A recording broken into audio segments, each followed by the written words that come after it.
So this is Friday the 26th of November 2021, and we are starting part A of the Khoodeelaar television channel, broadcasting only on the internet from London in the, within quotation marks, UK. And what we are doing is continuing the world exclusive diagnosis of the stupidity and the cruelty and the racism and the ignorance of the so-called Free Street Papers. There was a massacre of migrants. And the massacre took place in the last 72 hours. And by now, the evidence has emerged that the claim by the Boris Johnson-fronted cabal in the UK, dishonestly repeated by Priti Patel, who has been letting on that she has been under very heavy pressure from Johnson to attack the migrants. And the statement that has been issued by Johnson himself remains the most reliable piece of evidence that the massacre was something that Johnson actually was waiting for in order that he could racistly divert careeristic attention from his own sinking career away from his dysfunction and dishonesty and sleaze role and his corruption into a territory where the brainwashed Little Englanders would be able to be hoodwinked and misled into thinking that despite the massacre, Johnson was actually their leader.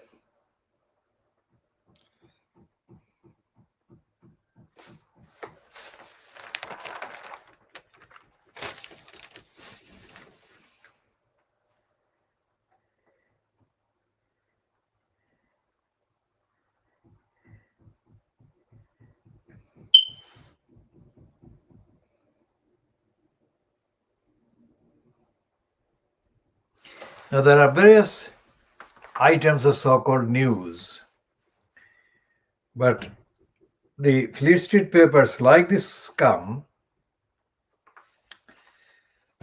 have got the order wrong, order of kind of presentation wrong. By no account is this worthy of being put on the front page, but that is what the idiotic scum has done.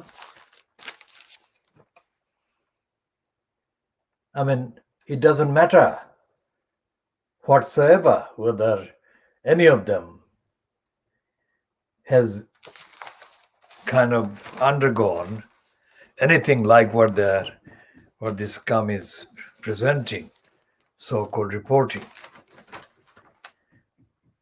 The main news is the evil-doing, law-breaking,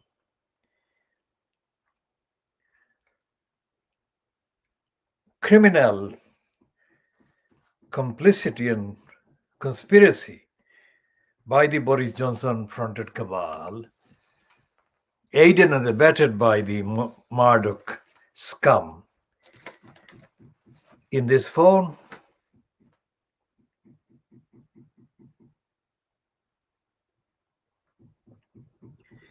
And they're saying that it's Francis further the massacre took place. And the evidence shows that the fact that these people who have been massacred, the latest group of victims of the latest massacre in the channel, is the openly racist and openly criminal incitement to hatred against the migrants and asylum seekers that has been kept up by Boris Johnson and has been executed, operated by Priti Patel. On top of these, the Kent County Council, which is the first or the nearest kind of land spot in England, southern England, that is reached by the migrants. The local council, the Conservative Council, and the local kind of MP or MPs are already on a nasty, highest level of nastiness and obstruction mode already. Now we shall come to all of that very shortly, but here is a piece by In the Scum on page 12 of the Scum, which says that Tony Blair is admitting that the Labour Party is about to be killed. Now remember what we have been saying about Keir Starmer.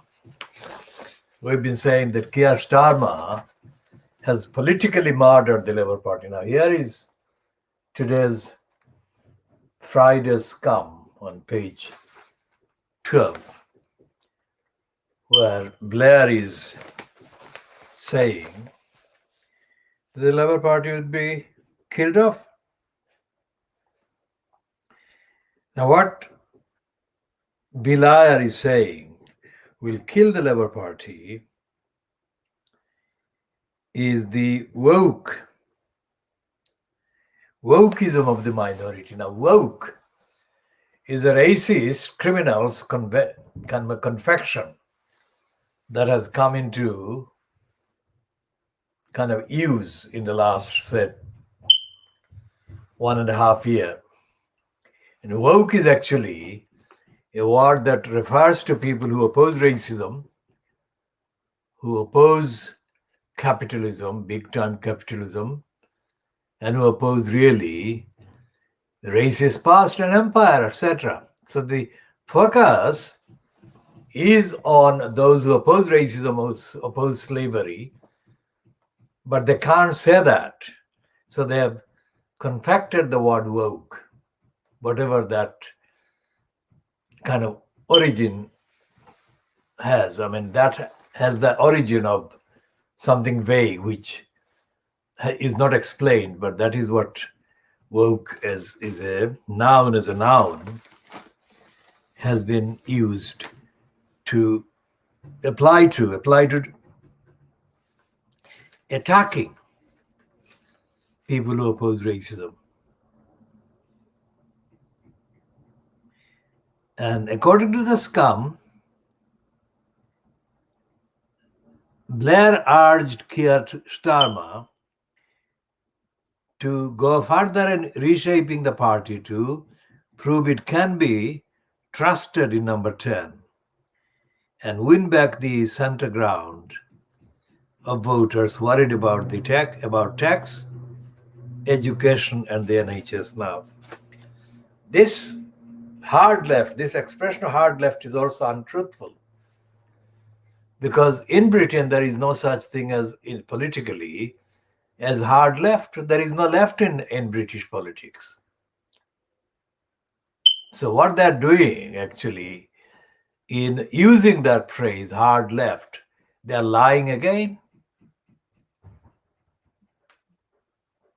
Because ordinary people who use ordinary logic and common sense know that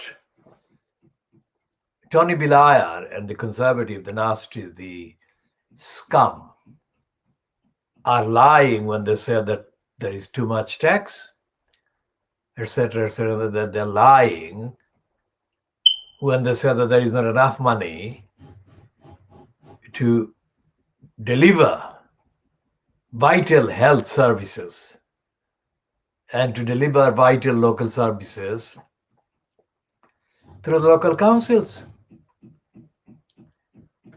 and that there is not enough money to help the poorest, the people in the lowest income.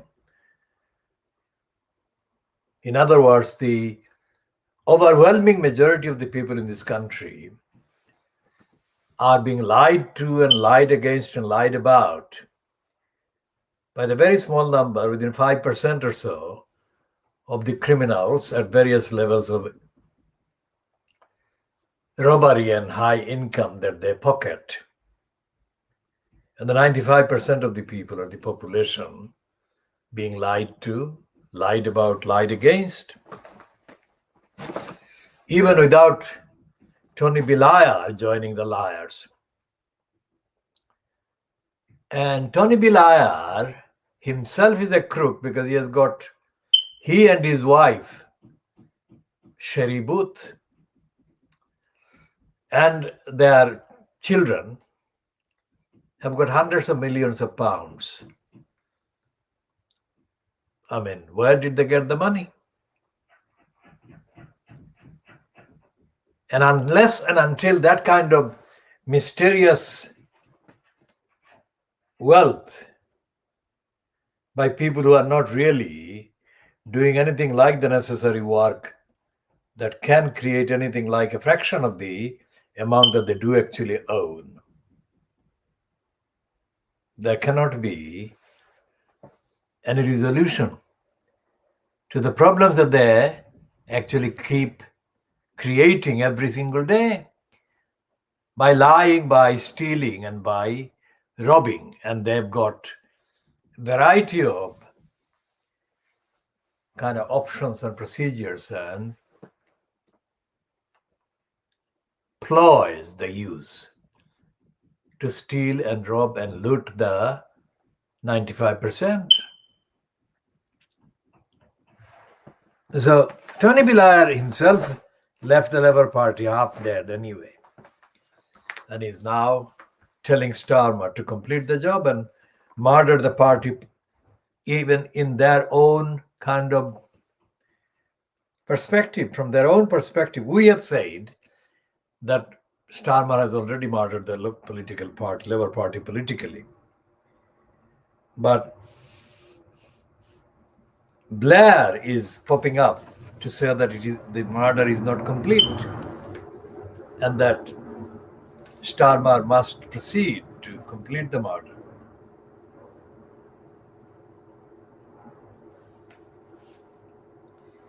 Now, as I said, we go back to the massacre of the migrants. And here is the cartoon by Peter Brooks in the Times today, which actually sums up in that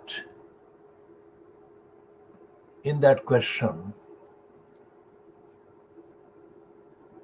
to a better place with the question mark. That is the people about to be massacred, en route to be massacred in the sea.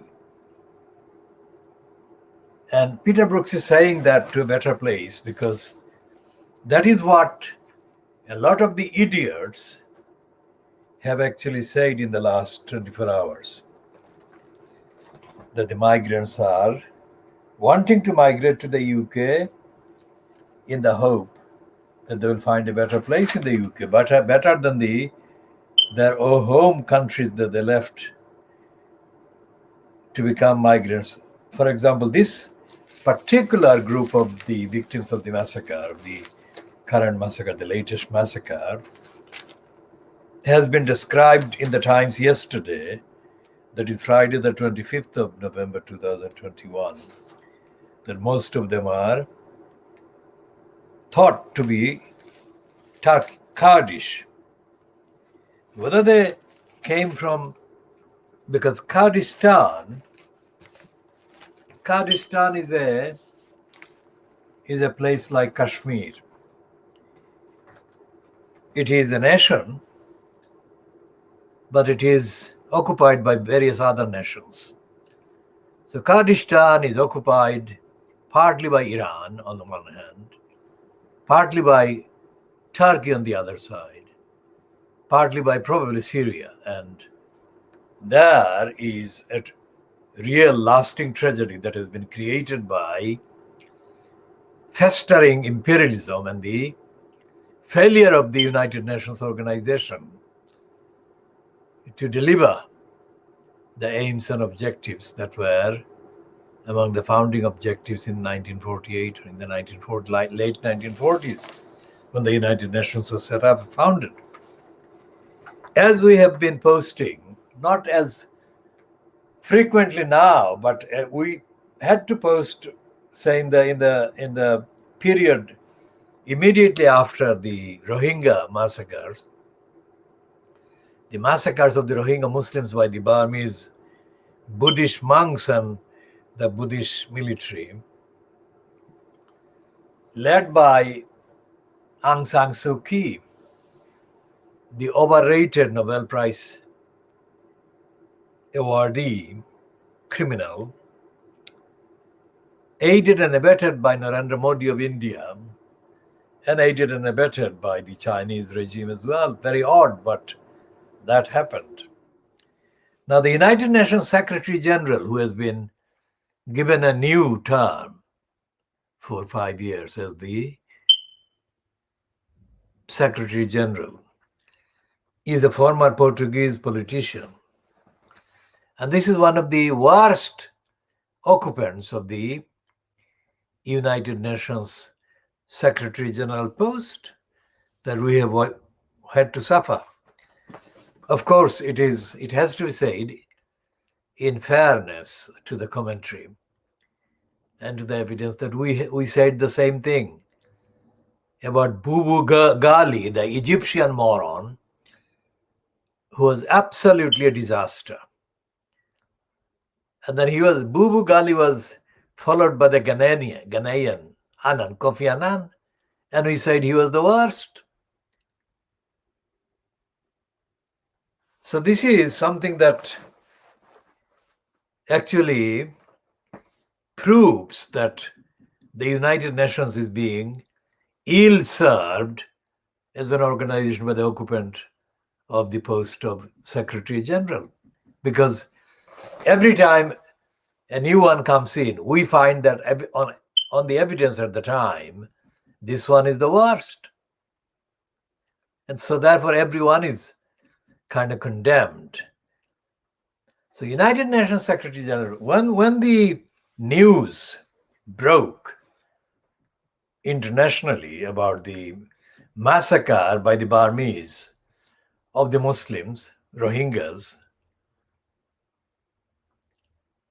instead of mobilizing world opinion through the United Nations, Antonio Guterres behaved as totally morally gutless, and he paid unwarranted tribute to Narendra Modi and other criminals, because Modi is one of the non-Burmese violators of the Rohingya Muslims. I mean, Modi was the one that actually flew to Rangoon, newly named Yangon, to congratulate the massacre regime. And then when Antonio Guterres visited India not long after that, he issued profuse praise for this criminal against humanity. whose crimes remain outstanding for trial. Crimes in Gujarat, the massacre of the Muslims, under his direct political direction. And that massacre of the innocent Muslims was used and is still being used by Modi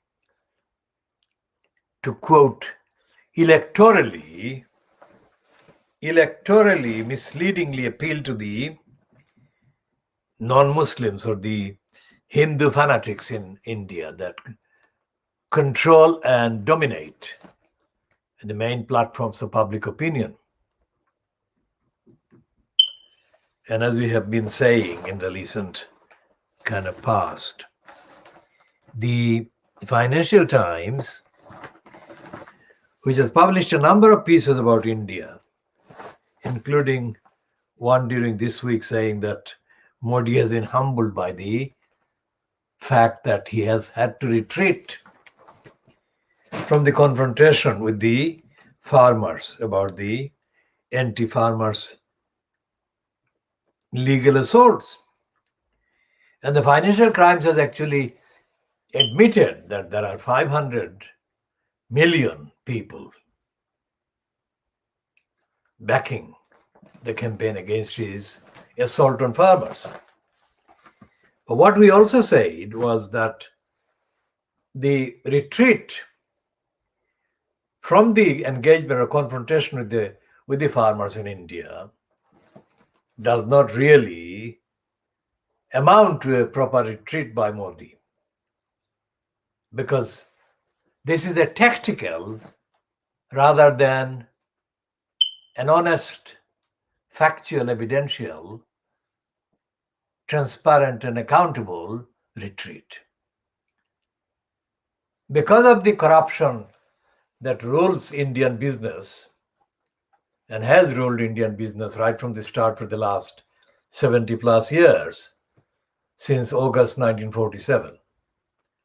Since corruption rules Indian business, which in turn rules Indian politics, the announcement by Modi of the retreat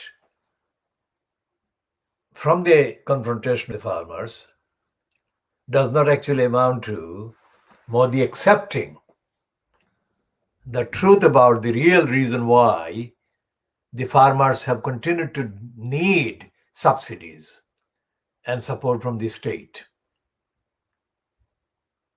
Now, this can be extrapolated in terms of volume, in terms of the mass, in terms of the scale, to lower levels in Pakistan and in Bangladesh, because the farmers in Pakistan and Bangladesh are equally not kind of stable in economic terms.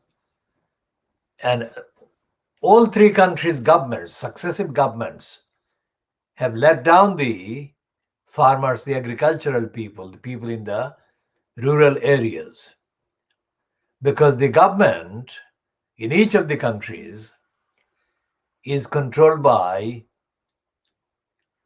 people who have contempt for the rural population, although most of them come from the rural backgrounds themselves. But once they join the government bureaucracies, they become a corrupt elite, that they don't have any respect for the people in the rural areas. And so what the Financial Crimes is doing about the subcontinent, which has got nearly 2 billion people, is lying against the 2 billion people and lying for the likes of Modi, and by extrapolation, by his likes elsewhere in the subcontinent. His likes in terms of the hostility towards the agricultural population. Now, this is something that all the so-called economists that allegedly advise the governments in the whole of the subcontinent, their sickness is that these economists, for example, the likes of Rahman Subhan in Bangladesh, these are very ignorant people.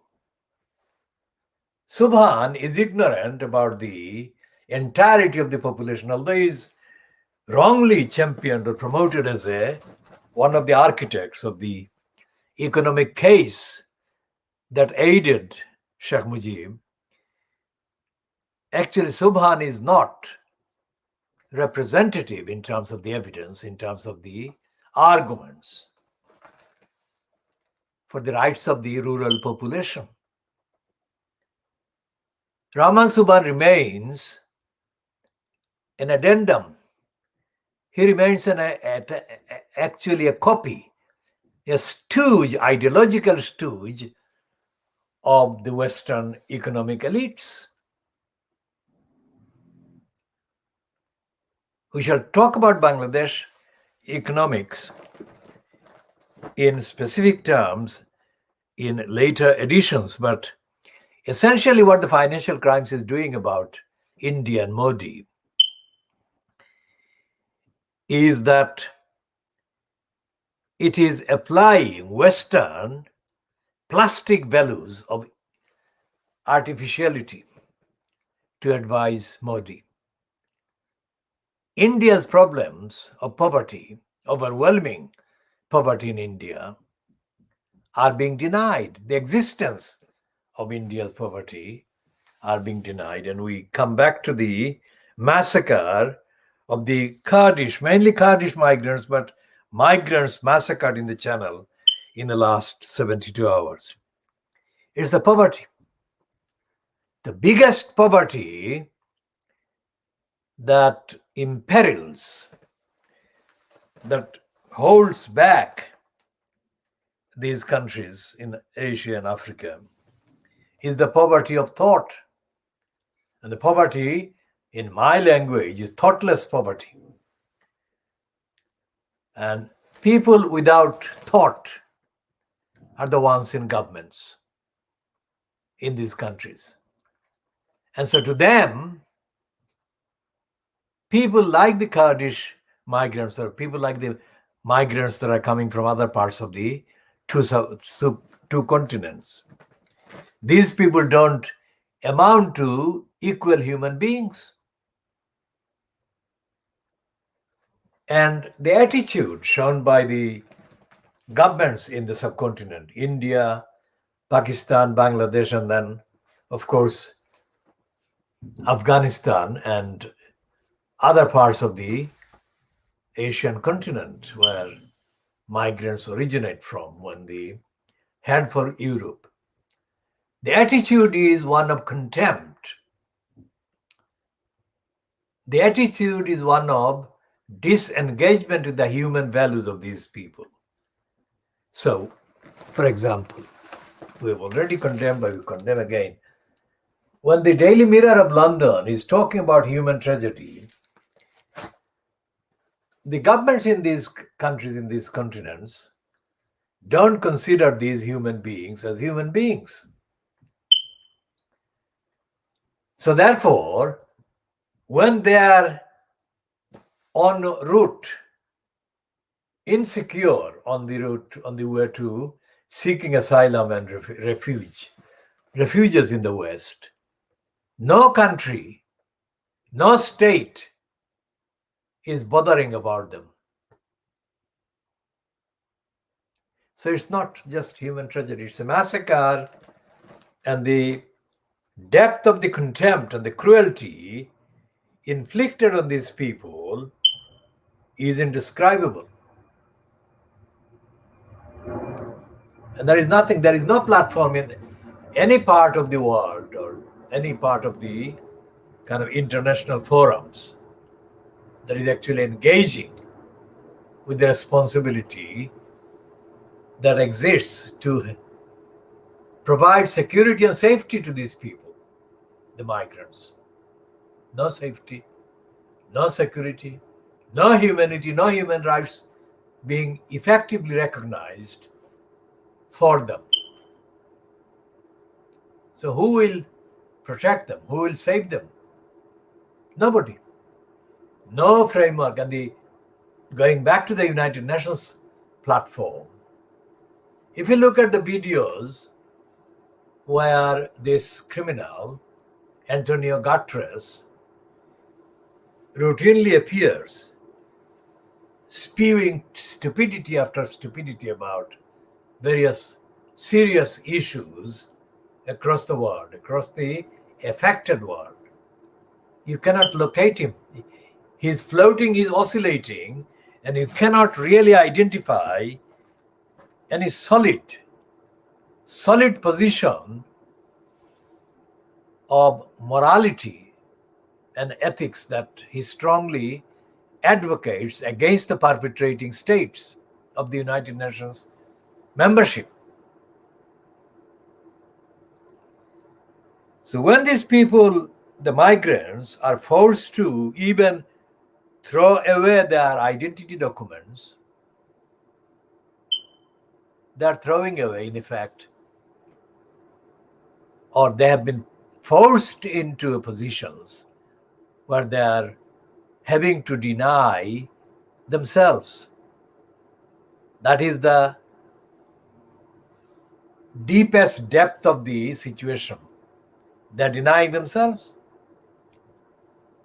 And whoever advised them to throw away their documents, identity documents, is also doing that by denying the migrants, or would-be migrants, or would-be kind of victims of the massacre on the sea, their right to life. And none of the papers in Fleet Street today, none of the papers in Fleet Street yesterday, which was the first substantive day that the print papers had the temporal, that is time-related opportunity to put the story on the pages. There is no reference to what I'm talking about. There is no reference to the United Nations failing. There is no reference to the countries of origins failing. And if you look at the Kurdish people in particular, it is indescribably difficult and unidentifiable because, as I said, the Kurdish people are occupied by Turkey, Iran, and Syria. And there is no reality about Kurdish people. But these are human beings. And yet their humanity is being completely denied by most of them being really, in effect, without a state of their own, which is contrary to the published kind of conventions and declarations and statements of the United Nations itself.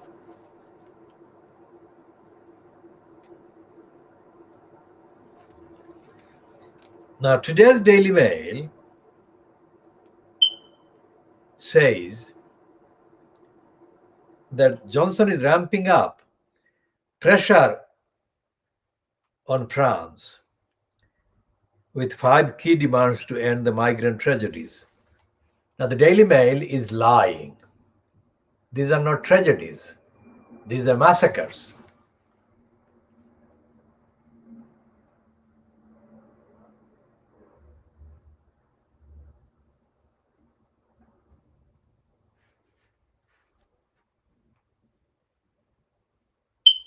This is complete rubbish. This is the exact kind of benefit that Johnson was needing. When Johnson was sinking under the pressure on him about corruption and sleaze and bribery and so on, the most urgent diversion his career needed to stay afloat at all was this. Now, we cannot say because we have not been physically there, but from all the remote kind of behavior in terms of reporting, it is absolutely clear that no one was there. No one was there prepared to rush to the rescue of these people before they sank, before they drowned. That is absolutely clear. Because the French Coast Guard was urging help, urgent help. And the help, the communications that this French Coast Guard made did reach many British vessels and British persons as well as their French counterparts. And nobody responded to rush, to rescue, to save these people from drowning. That much is known. Now, what we don't know is whether anyone actually tampered with the vessel, whether remotely or whether they were underwater and sabotaged the vessel from underwater and then disappeared, then swam away. This is a question that is very close to the events. What actually happened, A to Z? How did the alleged drowning take place? Did somebody or did more than one person help sink the particular dinghy? And did more than one victim get murdered while they were being sunk? Instead of being saved, did somebody actually come near them and murder them?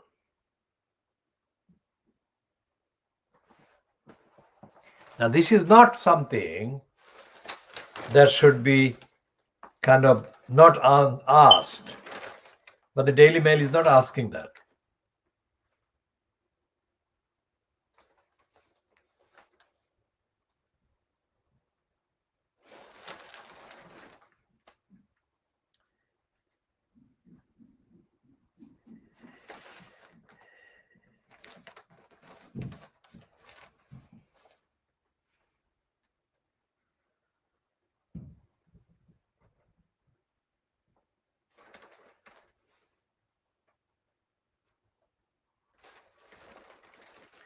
How is this possible? Think about this is happening. This is happening between France and the UK. This is happening in broad daylight.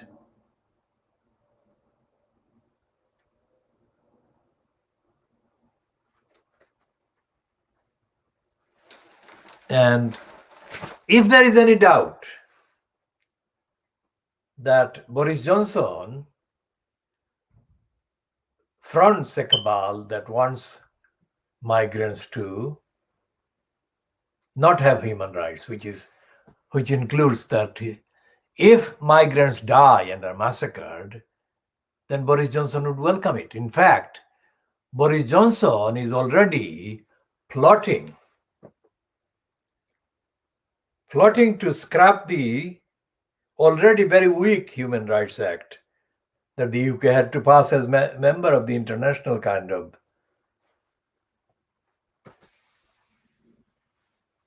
platform, which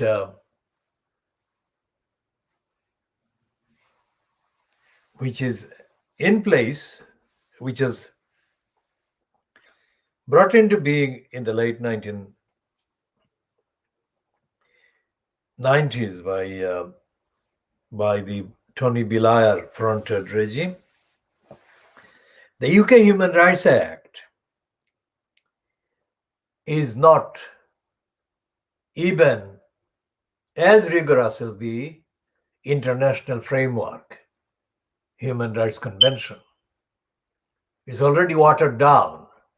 It's called Human Rights Act, but it's not an act of parliament that actually recognizes or respects all the human rights that are contained in the Human Rights Convention. So although it is not as complete as it should be and could be, from the perspective of the people who need protection under the Human Rights Act. The Boris Johnson cabals, one of the most dishonest and corrupt allies of Boris Johnson, Dominic Raab, is saying that he's going to look at the headline on the Daily Mail. Raab to turn heat up on Human Rights Act, as if the Human Rights Act is a criminality. It's a criminal entity. The fact that there is a Human Rights Act in the statute book, as they say, of the United Kingdom, they are treating that fact as a crime. So who would attack an act of parliament that is called the Human Rights Act? Think about that for a minute. Only that person or party or government would want to scrap the Human Rights Act that actually doesn't want people to have human rights under the law. So when they recently overstated the fact that Angela Rayner called the conservative scum, they actually unleashed a series of death threats against Angela Rayner, a series of death threats against Angela Rayner's family. And her crime was, according to them, the attackers, the people who sent death threats to Angela Rayner, was that she called the conservative scum. Now, scum is a colloquial word. It means rubbish, dirt, filth. Now, if Angela Rayner was attacked with death threats for calling the conservative scum, then what is this in the Daily Mail today?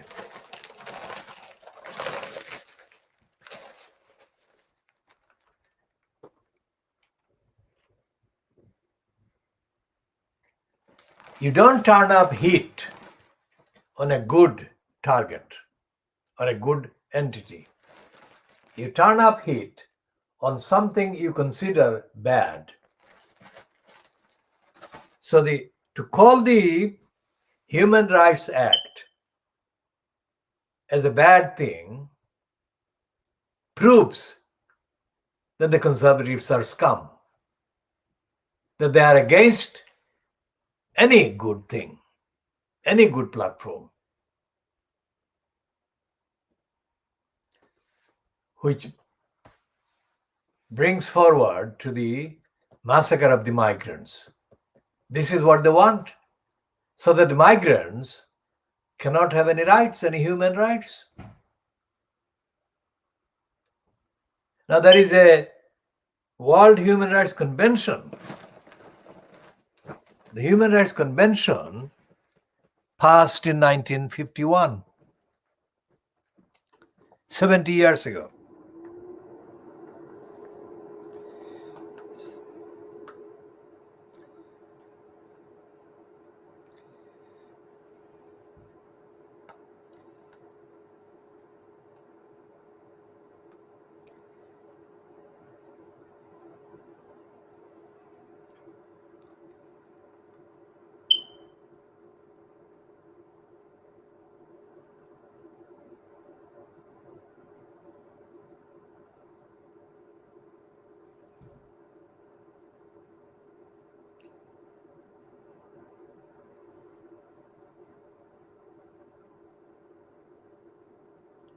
So on the banner that is running,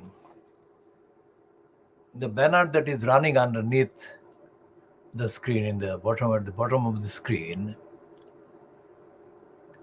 the end of the sentence says, Johnson's poverty. It's actually, you should read Johnson's poverty creation, lies and dishonesty. So there was not enough space there to add that set of words. But that's what it means. Now, the Refugee Convention, let's look at the Refugee Convention and what it says.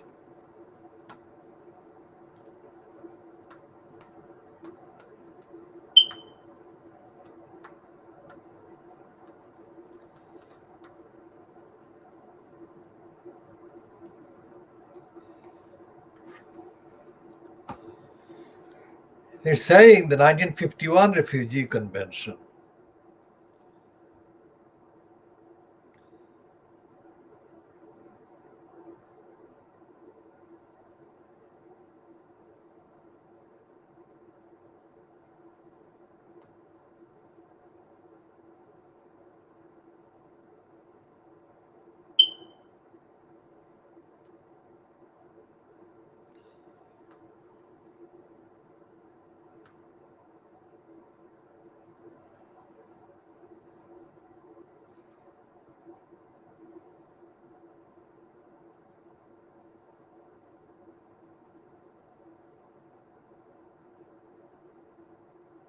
So, although the Refugee Convention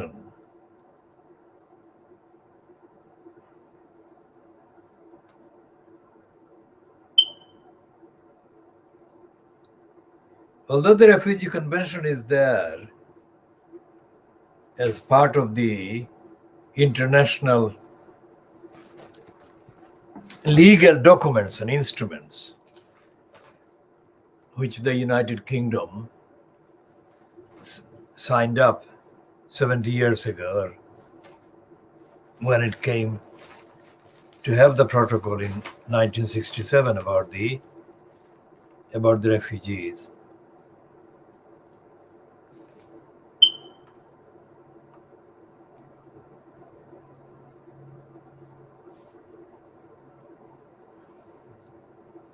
The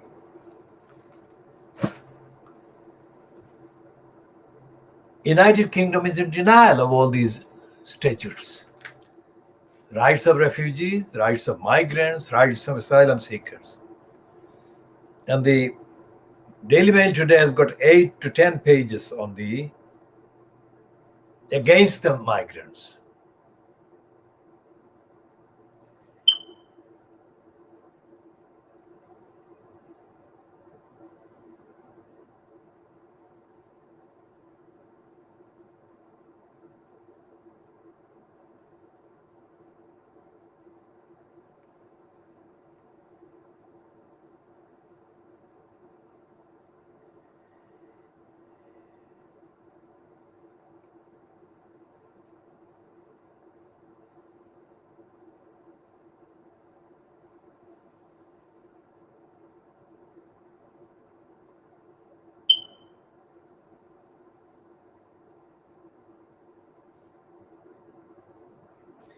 So what the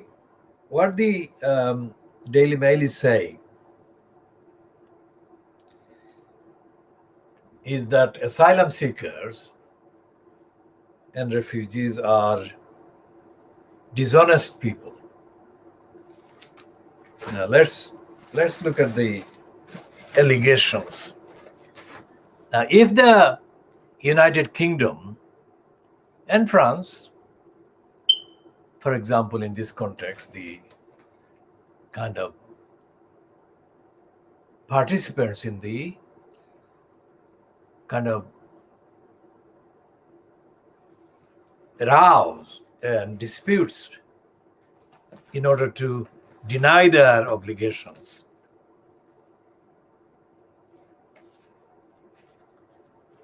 I mean, if they cooperated according to the terms of the agreements, then there would be no rows. And the reason why they are not cooperating Macron and Johnson, the two fronters of the present time. The reason why they are not cooperating is dishonest. Because if they cooperated, then there would be no political advantage that either could secure by misleading their voters that they, Macron in France and Johnson in Little England, were being patriotic. Now there is no room. This is a racist and careerist opportunistic crime committed by Johnson and Macron. And in the last 72 hours, The Guardian has published alleged kind of account that Priti Patel, the Interior Minister in the UK, has been put under very severe pressure by Boris Johnson to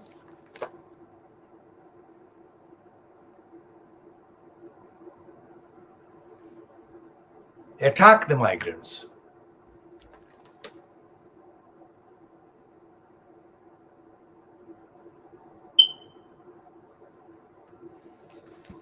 And this is Priti Patel yesterday in a denying mode. Now, anyone who is familiar with the kind of media, either print, as in the Christian one before me, or the BBC, which is the nearest that people outside of the UK can use to access the particular status of the contents of the lies issued by Johnson and Johnson's regime. Now here on the page 11 of the Daily Mail today, a thing called David Barrett, Home Affairs correspondent, has got a piece to his name, and that is the headline. What this David Barrett is saying is that people who want to migrate, migrants like the ones that are massacred, are wanting to migrate to the UK because of the goodies on the streets. And it says, is it any wonder they'll risk their lives to get here? And it describes the goodies. £40 a week cash, free mobiles, 4-star hotels, and lawyers to help their asylum applications. Now this is grotesque, untruthful, criminal, racist lie or pack of lies.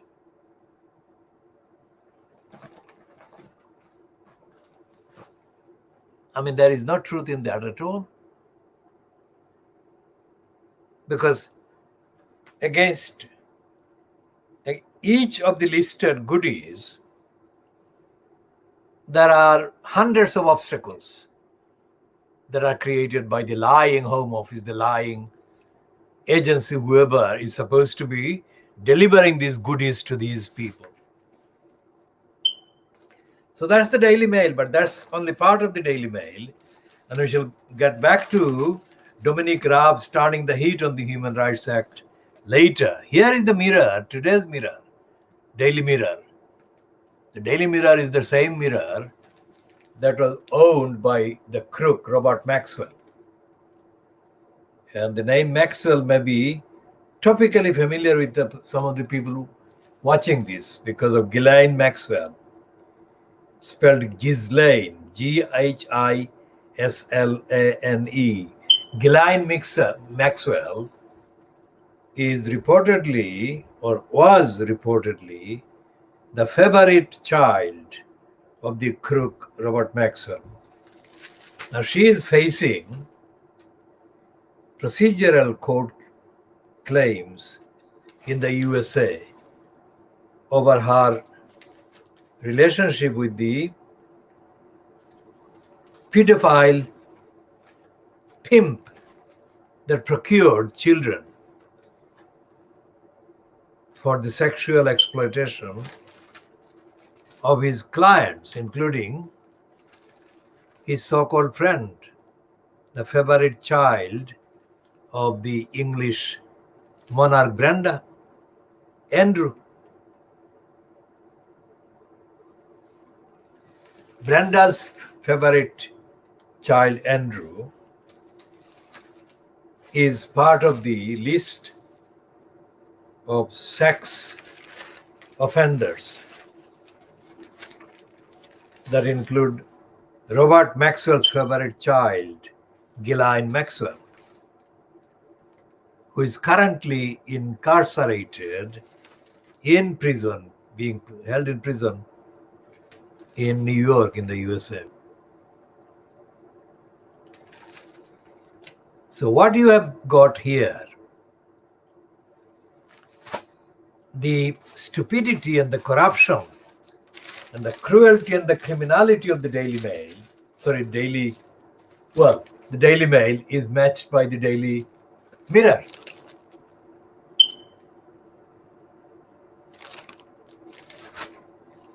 How on earth could they pass that headline? Do it yourself, the do-it-yourself death boats. They're mocking, they're kind of insulting the people who have been massacred. How can they call the victims using do-it-yourself massacre boat? So they're blaming the victims for their massacre. So what you've got there is almost parallel to the behavior of Keir Starmer. Starmer is saying, remember yesterday's edition we said,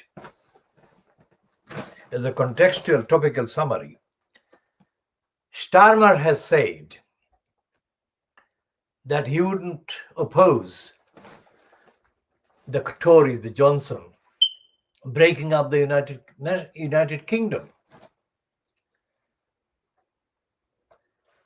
And Starmer has let other conservative scum policies be reported, attributed to him through his so-called frontage of the Labour Party so-called opposition.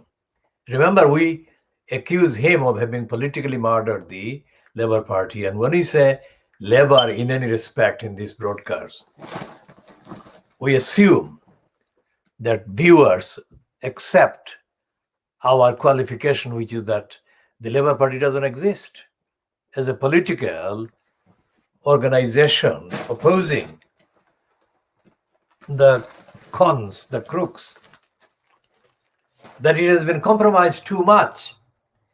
It has been neutralized, it has been neutered by Keir Starmer, whom we describe in effect as a stooge, as an agent of the Conservatives and the big business and of democracy and of society. So Starmer, we call him Dracula Starmer, after Dracula Duncan Smith.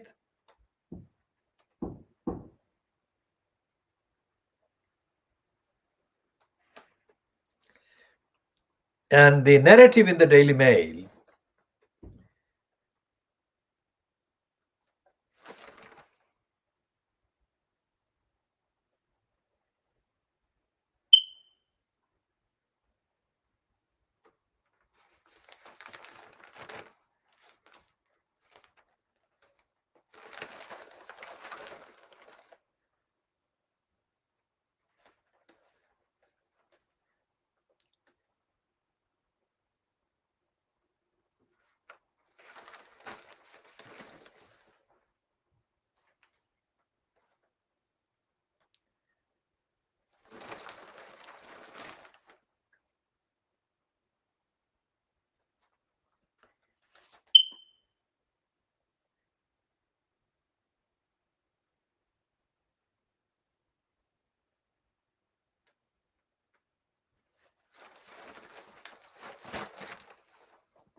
And they've got in the Daily Mail pages after pages of lies.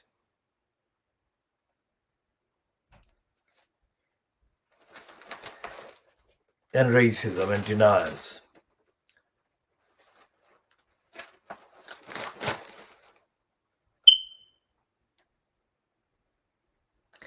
And the only difference between Tony Blair and Keir Starmer is the Starmer is, quote, still in post, while Tony Blair is floating about to a point of brazenness.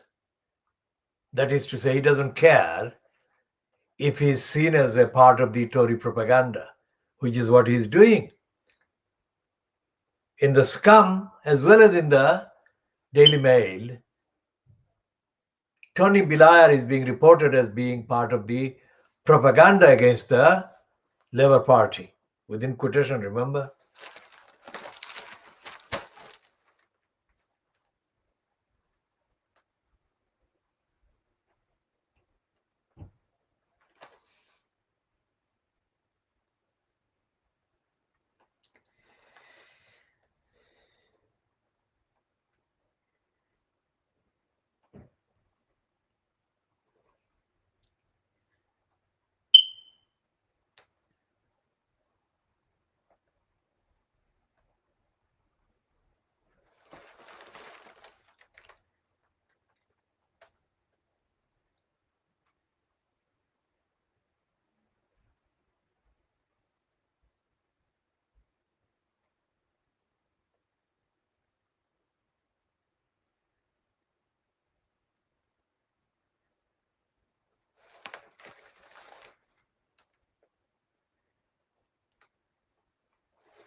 So there is a cartoon in the Daily Mail which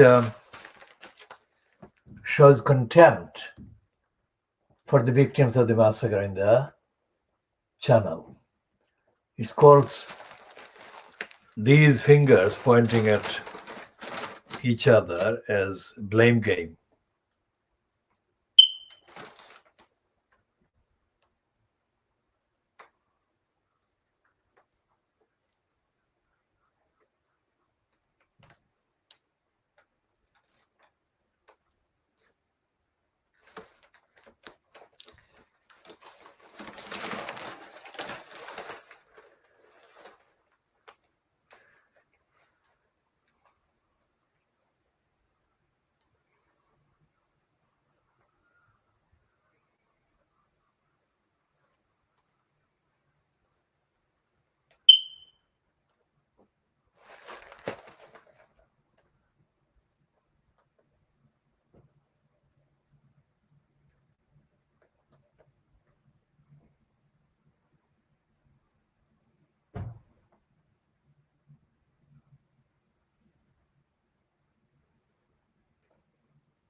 We shall come to this latest anti-Semitic slurs of Whitehall's race guru piece on page 25 of the Daily Mail today.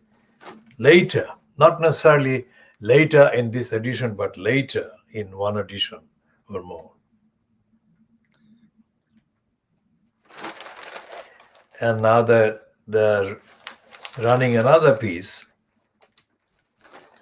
about Diana and Brian, officially known as Charles, asking who cheated first.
Now here is the Daily Mail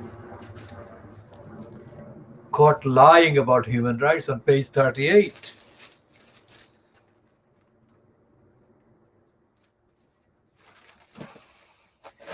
While it is relishing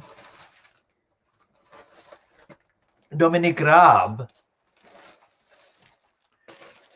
planning to turn the heat up on the Human Rights Act,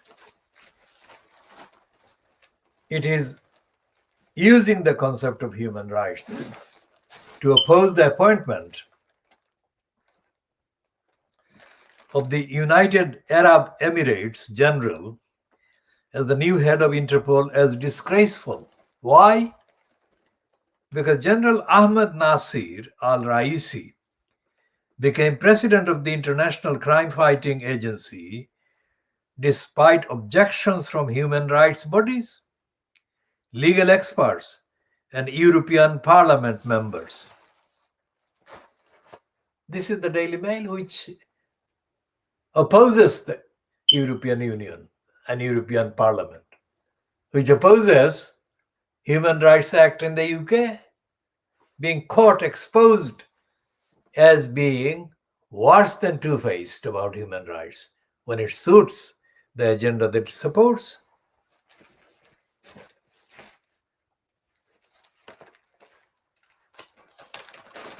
So this is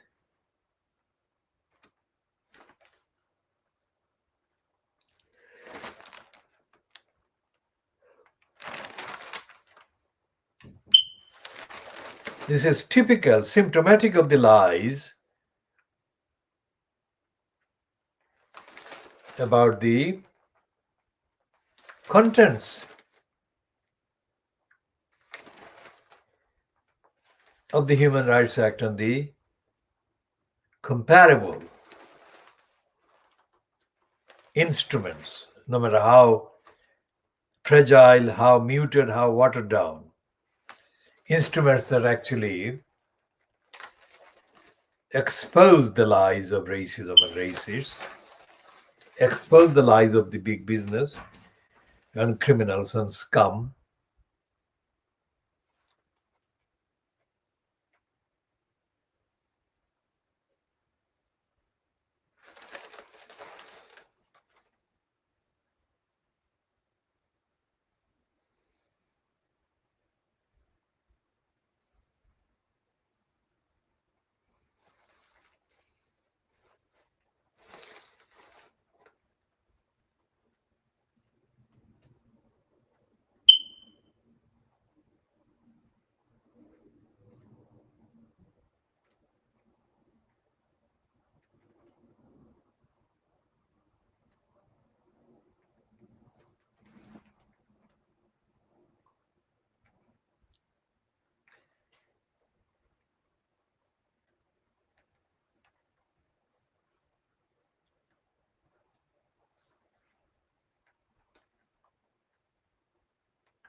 So what the Human Rights Act assault being plotted by Dominic Raab means, here is the key points.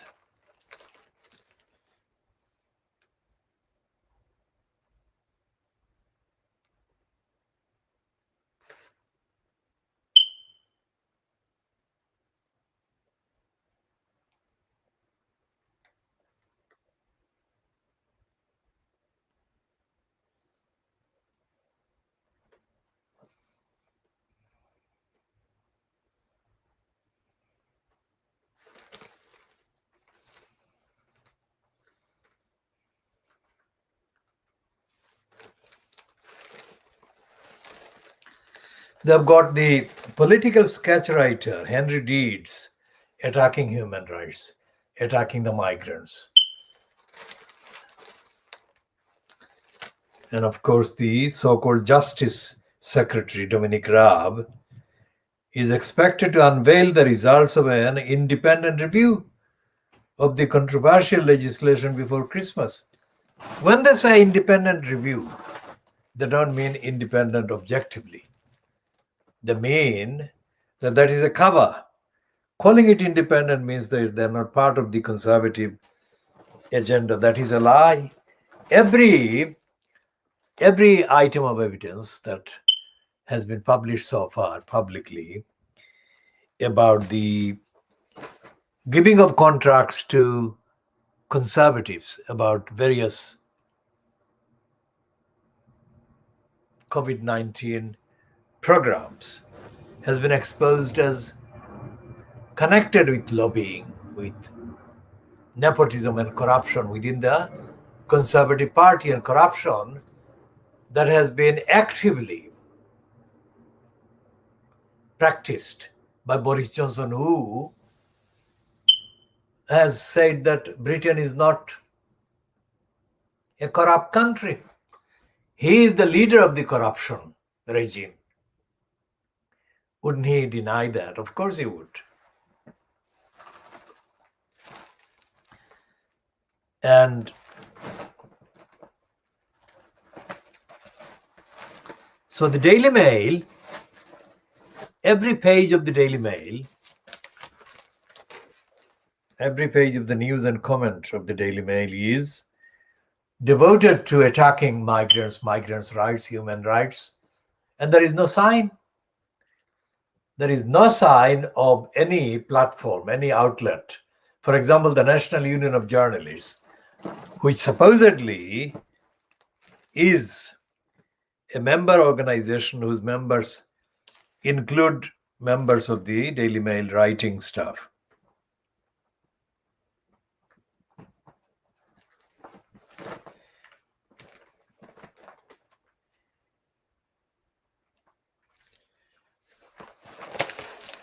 And the daily bribing Boris Johnson graph is full of lies against migrants and against international law.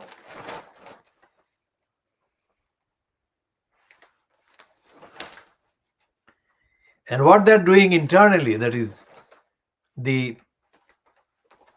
alleged leadership rivalry between Johnson and Rishi Sunak. Sunak is posing as more right-wing than Boris Johnson, just as Priti Patel poses as being more right-wing than anybody else. So these are two Indians, or these are two children of Indian parents. I mean, what is the difference between them and Narendra Modi? Ideologically, there isn't any difference. So when the opponents of wokeism, so-called, claim that wokes support Asians or people of Asian backgrounds, they of course assume that the likes of Rishi Sunak and Priti Patel are beneficiaries of the oaks. Nothing could be further from the truth. These are beneficiaries of the anti-woke ideology and narrative. So we shall talk in due course more about those two and what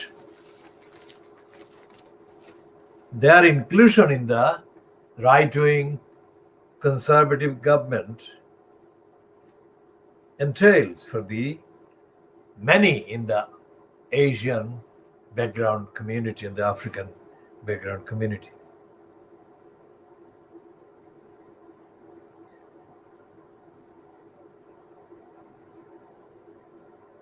Now here is a shocking headline where a people smuggler shot a migrant for refusing to board a dangerous dinghy. So migrants are being shot for refusing to board a dinghy. Who is looking after the migrants? Physically being forced to board a deadly dinghy. We shall talk more about this item in due course.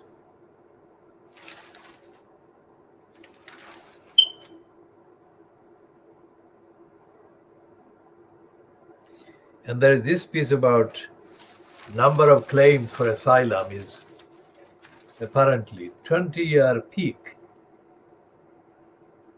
And there are 37,562 asylum claims.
So the daily bribing Boris Johnson graph is full of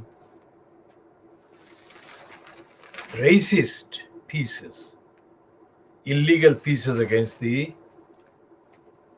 asylum seekers and against human rights.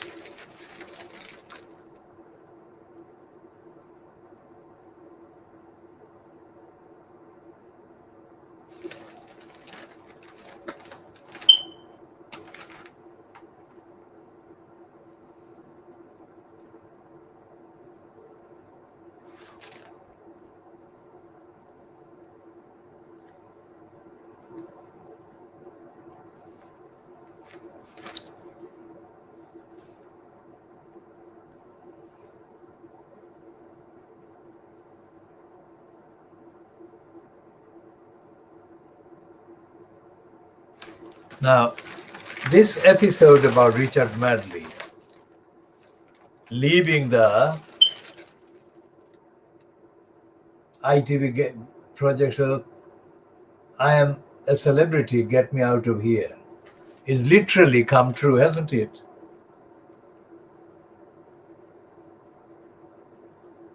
Because he breached the ITV's COVID protocols by going to hospital. The presenter fell ill after being drenched in offal and fish guts in one of the show's trials and was taken to hospital close to the set in North Wales. However, ITV requires contestants to remain in a COVID bubble, meaning Medley was not allowed to return.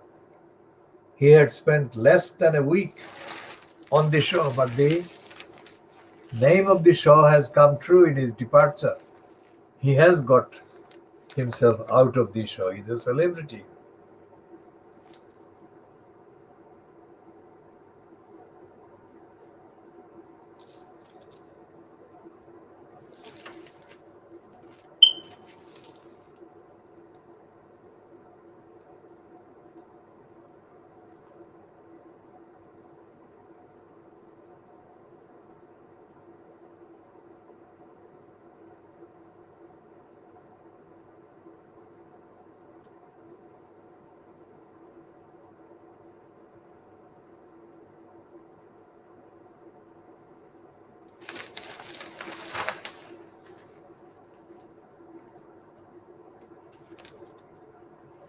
Now, this lying item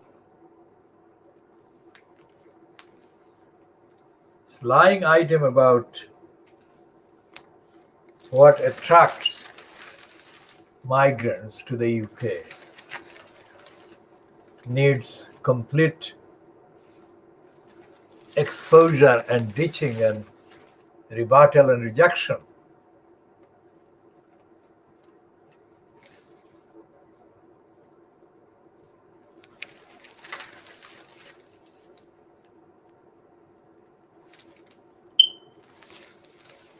And there is this long editorial piece in the Telegraph daily, bribing Boris Johnson crowd, which is headed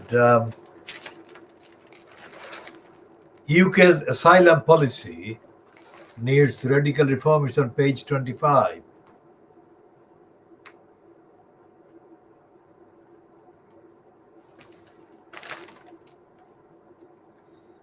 And there are endless countless angles from which they're attacking the migrants.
Now, this editorial, Waterloo Sunset, the second of the two editorials in the Daily Borisgraph, is not about the Battle of Waterloo.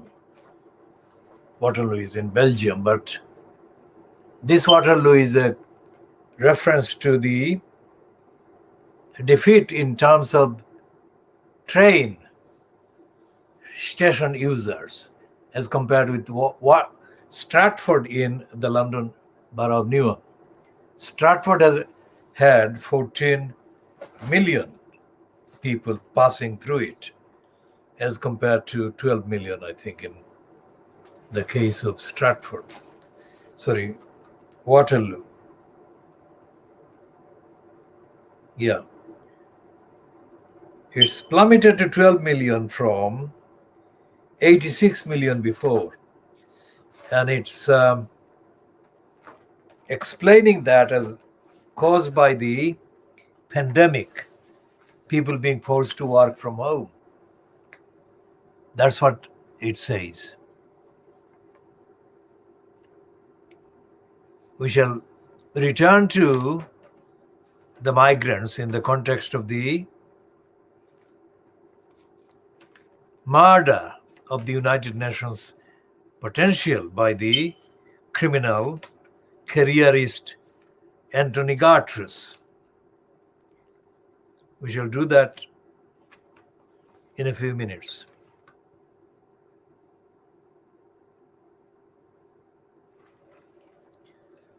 And the Times, owned by the Dirty Digger Murdoch, is also devoted to attacking the migrants. And it's repeating the narrative that asylum claims at the highest in 20 years as crossings surge. Death shine spotlight on German connection. We shall go into a bit more of the facts.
And there is a comment piece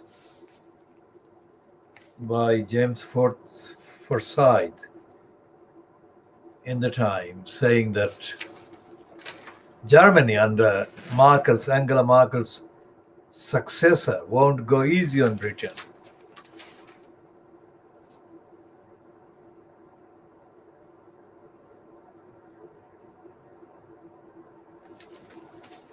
And there is a comment piece underneath the cartoon which says the far left threatens the very idea of America.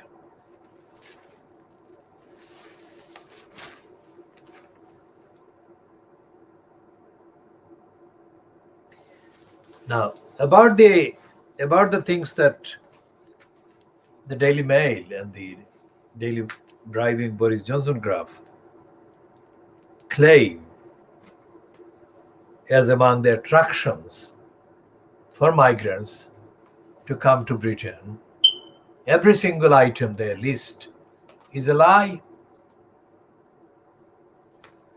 So we go back to the question of the role played by the National Union of Journalists, which has got members in every publication. Not necessarily in the way that it had majority membership in most of the Fleet Street publications before. Now, the NUJ doesn't have that kind of numerical majority, but it has members in all the publications. And the National Union of Journalists is supposed to be a trade union. And the trade union, constitution of the trade union, is supposed to be including values.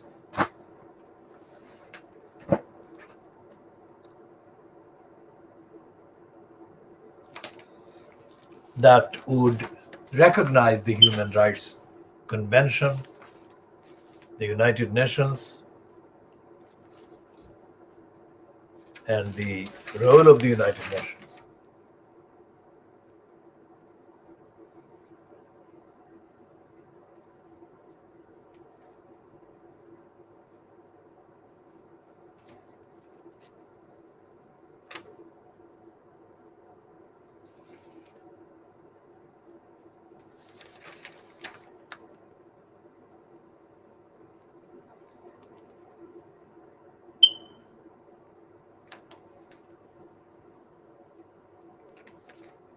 And what the Financial Times is doing is welcoming the new leader of Germany, saying Scholz brings winds of change to Germany.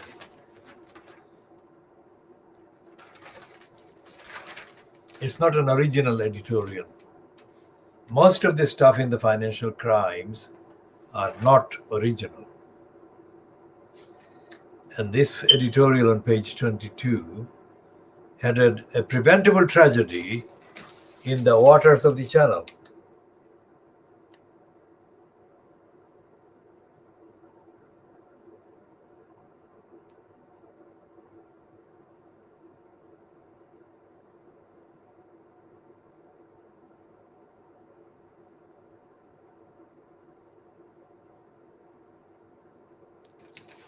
And this stupid Financial Crimes is in denial about the DNA of Boris Johnson, who is a congenital liar. And it is elevating Johnson to the status of a statesman. Listen to this.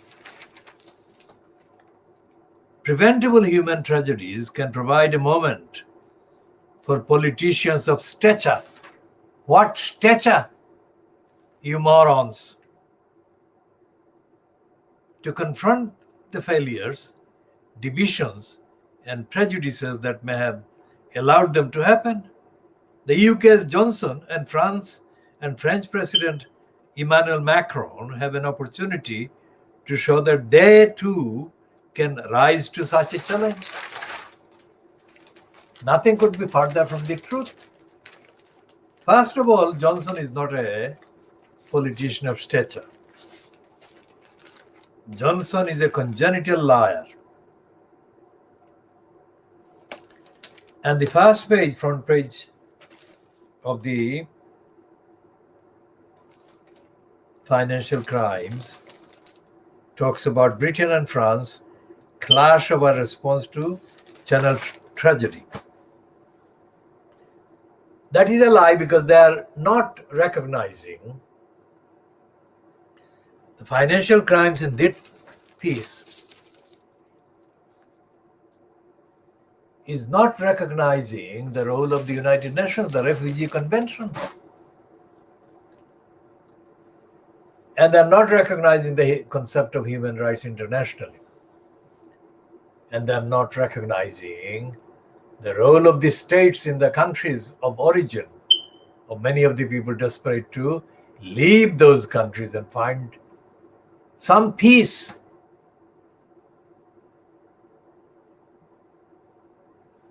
The most basic human entitlement and expectation, peaceful existence. But these criminals are treating such an expectation, such an entitlement, as almost amounting to a crime.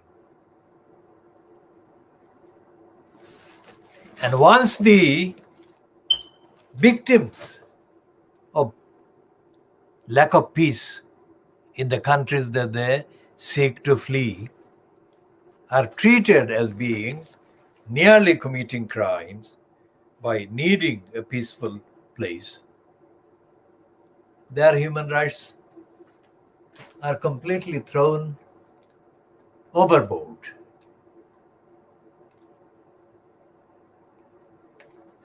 And the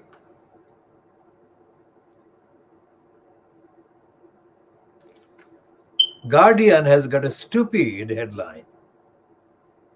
It's not the main piece on the front page of the Guardian.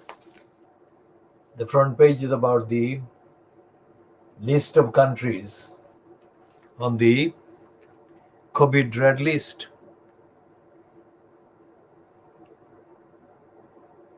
So this piece by three writers, Jamie Grierson, John Hanley, and Dan Sabak.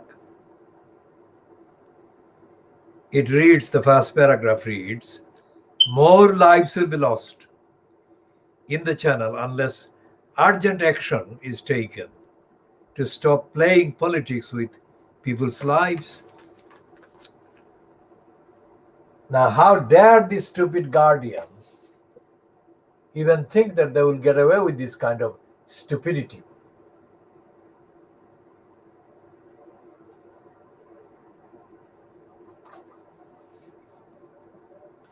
This is a narrative, this is an agenda narrative manufactured by the criminal regime fronted by Boris Johnson. And it should not be there in the Guardian at all.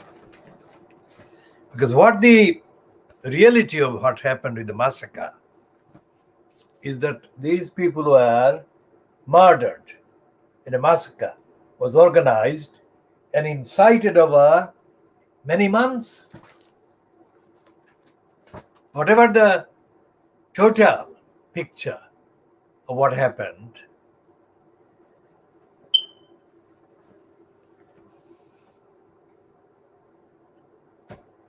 The real reasons are that migrants were painted as being somehow a negative, that they were not humans, that they were less than humans. So anything that was stark, anything that was a massacre, would be usable by the anti-migrants to point fingers and say that migrants are the cause of the problem, or migrations are the causes of the problems. They are not.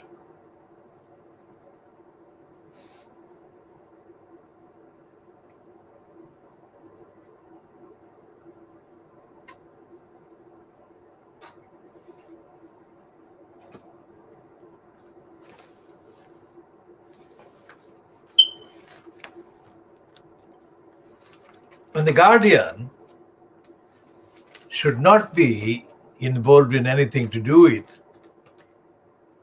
anti-migrant, racist, illegal lies.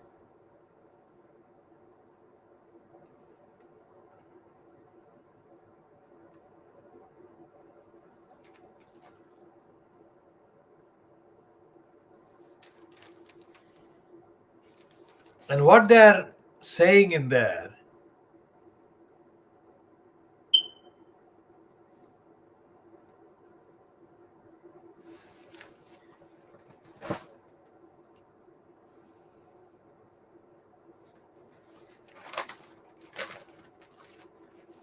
they've got,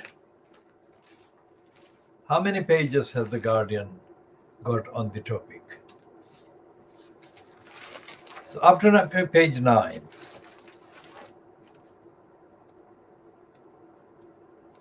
so the only exception is the 2 pages of advertisement, and on page 5 about the Beatles.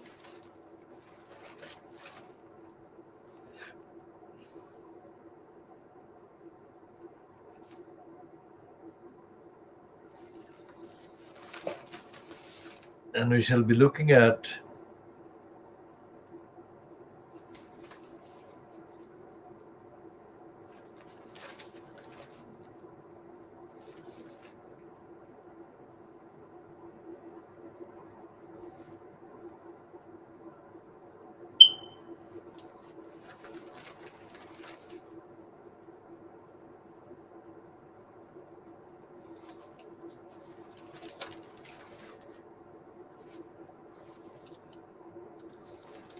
the Guardian has got a piece about Michelle Moore,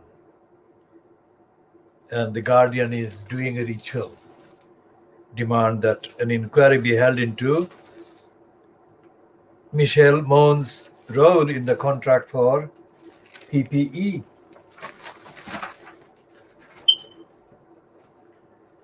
Which is what I said before, that in the contracts are being distributed among conservatives. Not about the investigation, because that's a joke.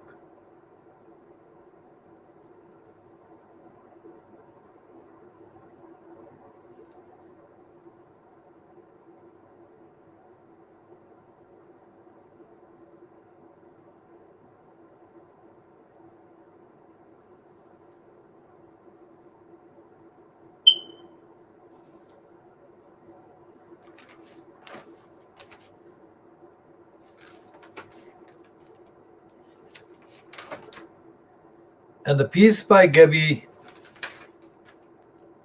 Hinsleaf is headed as follows: 27 dead in the IC channel. This must spur change.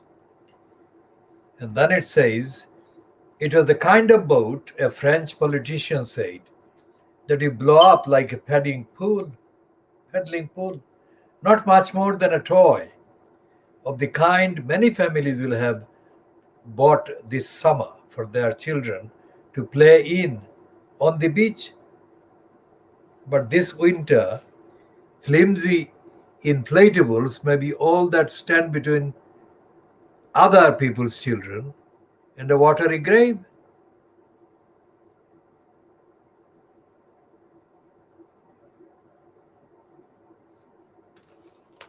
And they go on about smugglers. How is it that all these papers in Fleet Street, bylined to people with all kinds of so-called experience, are uniformly dishonest and in denial?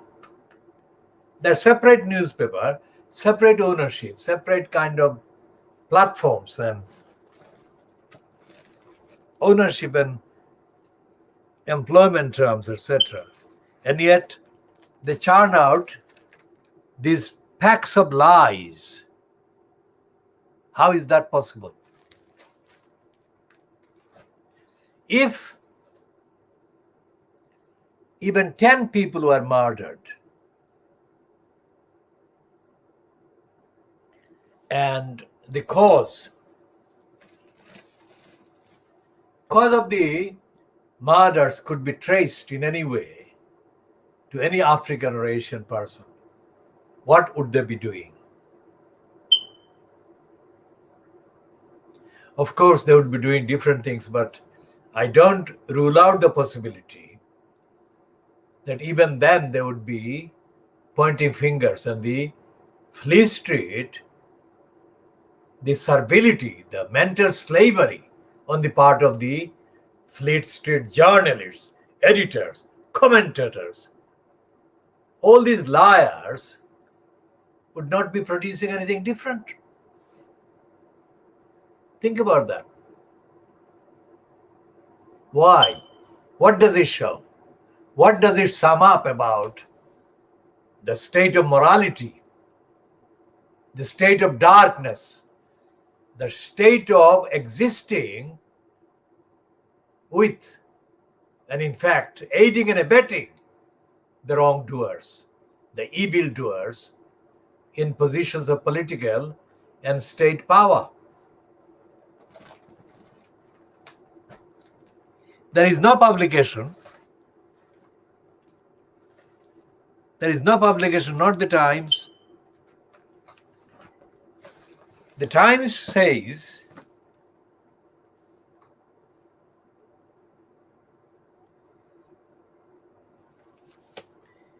channel diplomacy, and it says underneath on page 29, leading articles, an unedifying war of words between Britain and France will do nothing to prevent future tragedies. A pan-European effort is required to tackle people smuggling gangs. Now, take a pause and reread this one again. A pan-European effort is required to tackle people smuggling gangs. Pan-European, read Brexit, anti-Brexit. For pan-European, read the European Union, that Brexit was invented to undermine. So what is the actual copy saying?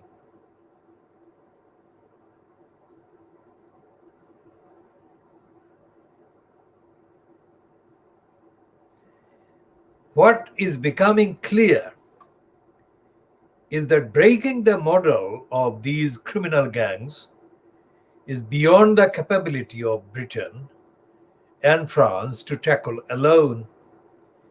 France has so far this year stopped 20,000 people from crossing, nearly 16,000 more than last year. It should also be noted that while the latest data shows that 35,000 people claimed asylum in Britain in the year to September, that is only 2,000 more than in the same period in 2019. Despite more than 24,000 channel crossings, That suggests measures to close down other routes to Britain have been successful. No doubt France could do more to police its coast within the constraints of its domestic law, but to stem the flow will require cooperation between all countries along the migrant route, even before they cross the Mediterranean. That requires patient diplomacy, not noisy accusations and point scoring. Now, that is true, but that is only towards the truth, because what the Times is not saying and what none of the other papers is saying is what the international obligations under the 1951 Geneva Convention, refugee conventions, not migrant. There are so many conventions, but this one is about refugee conventions. Why is the Times not referring to that either? Because the Times is not doing it, the Guardian isn't doing it, and we shall come to take a look at the longer piece, which is in the Boris Johnson graph. This is the one that is headed, UK's asylum policy needs radical reform.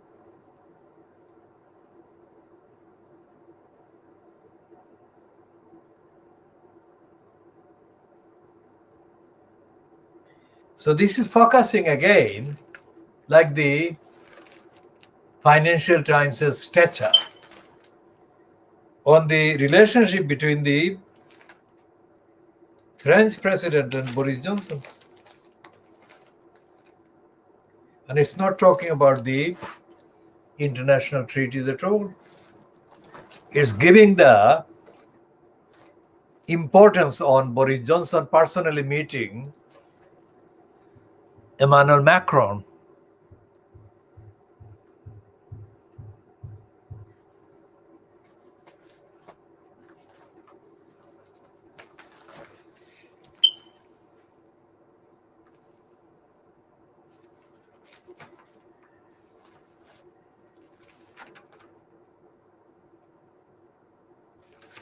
And there is this quotation from one migrant who wants to cross the.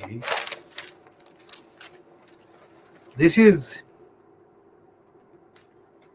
one is the one that actually is listing the countries. People from Sudan, Iraq, Eritrea, Iran, Afghanistan, and Somalia tell I that they are determined to reach UK from Calais and are still willing to risk their lives by crossing the channel, despite disaster that killed 27 this week. So that's the one in the I newspaper.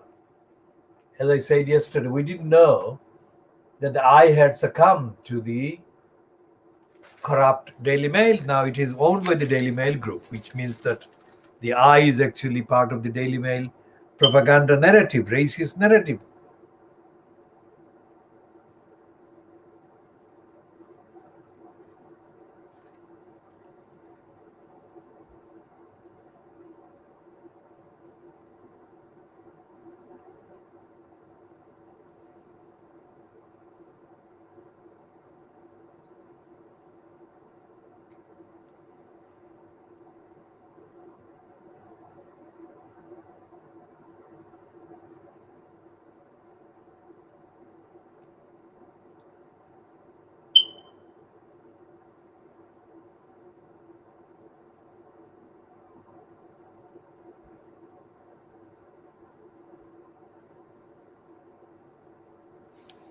So there are special reports on the I on pages 6 to 10. So pages 6, 7, 8, 9, and 10. And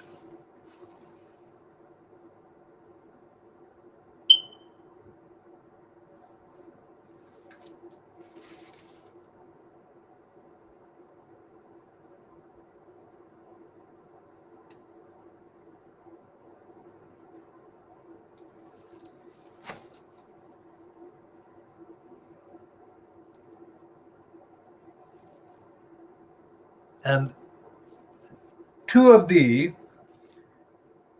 comments, one is by Ian Dunt. The one by Ian Dunt is headed, "It's government policy that is responsible for channel deaths."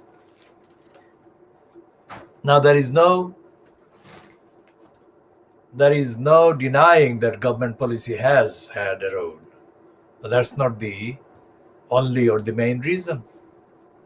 The main reason is the role played by the likes of Ian Dunt himself, because Fleet Street has been the vehicle, the platform that has actually been giving space to racist hatred and the demonization of migrants against all evidence. And none of them, Ian Dunt himself, is not recognizing the role of the United Nations itself.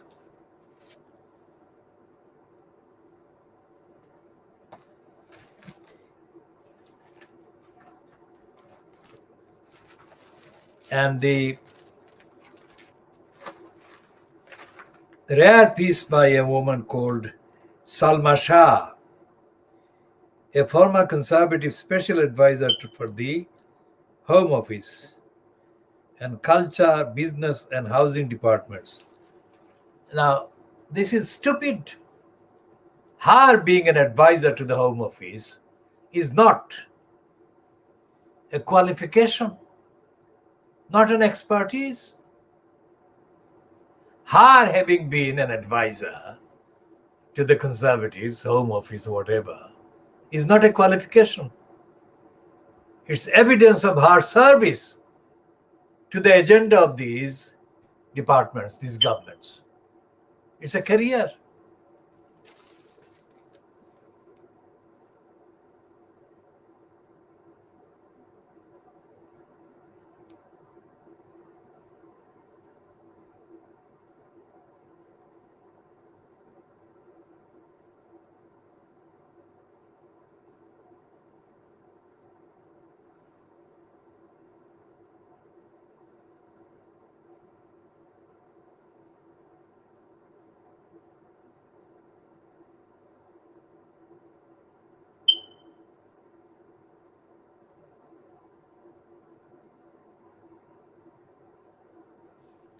Now, David Blunkett has come across as the most anti-migrant, the most racist of the list of politicals that have come to the surface during the last 48 hours. Because Blunkett is a liar, has been a careerist, racist liar all his career. He is now saying that Nigel Farage would become the Prime Minister of Britain if human rights and the legal rights and the constitutional rights that migrants are entitled to are actually given them. And Salma Shah, the piece doesn't go any further than that sentence. Whether that's to do with the fact that she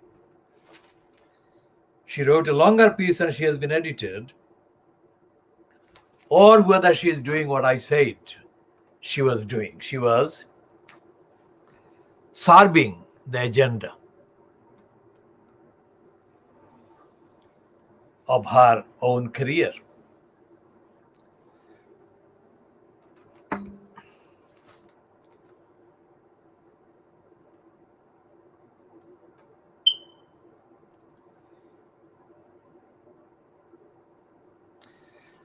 So to recap, the United Nations is not doing anything, and it's not doing anything about monitoring the behavior of signatory members of the United Nations who signed both the 1951 Refugee Convention and other conventions that are compatible together with the needs to provide a safe framework for migrants to successfully and safely acquire asylum, refuge, whatever. And the United Nations is not running a publicity operation that points out this at all. So although the Fleet Street papers and the media are calling it a tragedy, they're not treating it as a tragedy. That is to say, they're not trying to expedite or even take any action, let alone expediting any actions to safeguard the future crossers of the channel and future victims of massacres like the one that we are talking about. And the United Nations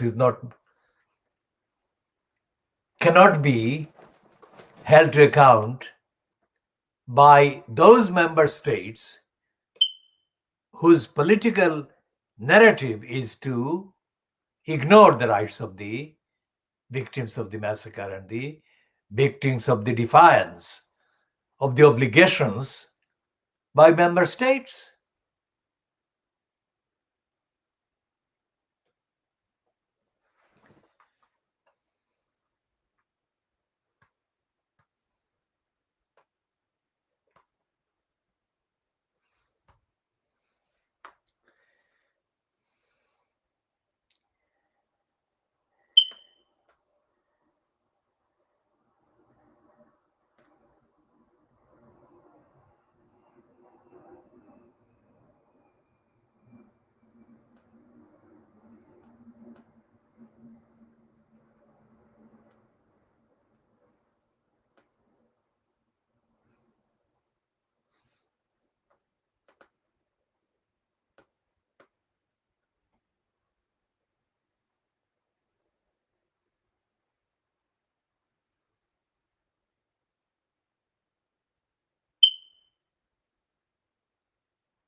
So this piece by Salma Shah is a piece against migrants. It's a piece against the international obligations of the United Kingdom.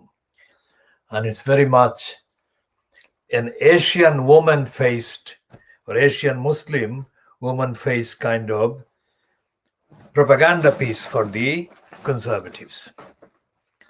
This is, in other words, another version of Priti Patel, an Asian woman serving as a supporter of the campaign against the UK's international obligations and human rights. So we shall be talking more about all of these issues in later parts or later editions